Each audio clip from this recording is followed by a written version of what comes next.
Then, on the day Persia was set to enter the city, as they placed ladders against the wall, Archangel Michael appeared to the attackers. Once again, he appeared like lightning, causing panic among the Persians. Samael holds onto Michael's wings, wanting to take him with him in his fall, but Michael is saved by God.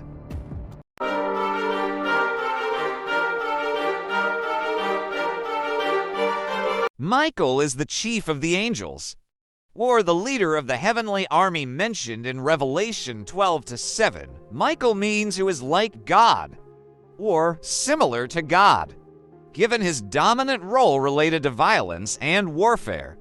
It can be said that Michael, in the world's government structure, serves as the Minister of Defense and Security, concurrently holding the position of Chief of the Armed Forces. In his capacity as the Minister of Defense and Security, along with being the Chief of the Armed Forces, his name is directly mentioned in acts of rescue and assistance to those who align with God. Michael is one of the chief angels in the Abrahamic tradition. His name is purportedly a call to arms for the heavenly angels in the battles they wage against Satan and his followers. In late medieval Christianity, Michael, along with Saint George, became the patron of knights and the protector of the first knightly order in France, the Order of Saint Michael, established in 1469. In the British honor system, a knight class was formed in 1818 and also named after these two saints. The Order of Saint Michael and Saint George. Catholics and Orthodox Christians refer to him as Saint Michael, the chief of angels, or Archangel Michael. When Emperor Constantine the Great reigned 306 to 337, built Constantinople, he also erected a church dedicated to Archangel Michael on the outskirts of the city, known as Sosthenion. The story of how this church was built is quite intriguing. On the outskirts, there was a statue of a winged man. Emperor Constantine the Great marveled at the work and wondered what its significance could be. He inquired among the nobles, but none knew to whom the statue was dedicated. Then he implored to God, "Reveal to me in whose name this statue is made." One night, Archangel Michael appeared to him and said, "I am Archangel Michael, the helper of Christians, just as I have aided you in your victories over your enemies. Therefore, build a church in my name, and I will protect you from all your enemies until the end of your life." When the emperor woke up, he promptly obeyed the angel's command. The church he built was very large, and he allocated a significant income to it. On the feast day of Archangel Michael, Christians from the outskirts gathered in the new church from the suburban area. One of them had a child who was deaf and mute from the womb. The father brought the child to the church and pleaded with the angel for healing. After many supplications, the angel listened to the prayer of the poor father. During the divine service, the child was brought in front of the icon of the Archangel Michael.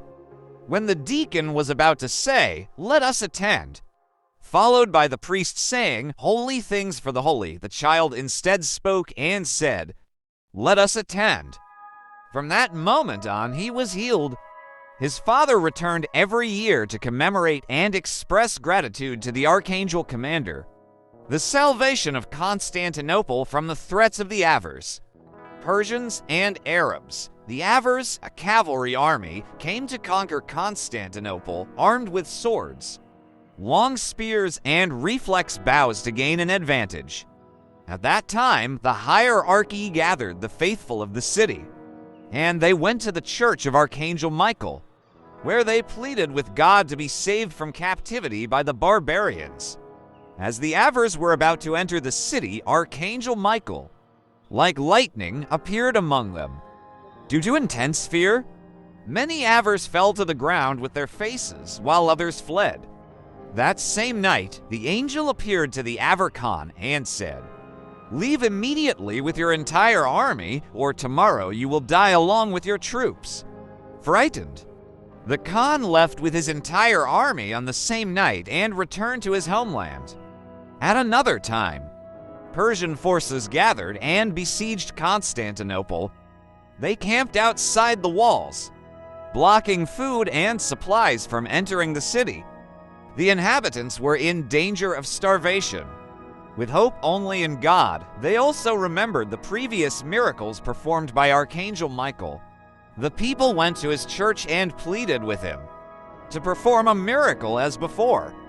Then, on the day Persia was set to enter the city, as they placed ladders against the wall, Archangel Michael appeared to the attackers. Once again, he appeared like lightning, causing panic among the Persians. In the confusion created by this arrival, the Persians, in their disarray, began fighting each other, thinking they were battling with city dwellers. The people of Constantinople, seeing the surprised Persians, came out of the city, killing as many as they could. In Old Testament, Michael is only mentioned in the context of Persia in the post-exilic book of Daniel. Only in the book of Daniel does Michael appear as one of the chief princes who comes to help the angel Gabriel in his struggle against the angel of Persia, Satan. He is also depicted as the defender of Israel, Dan 10:21.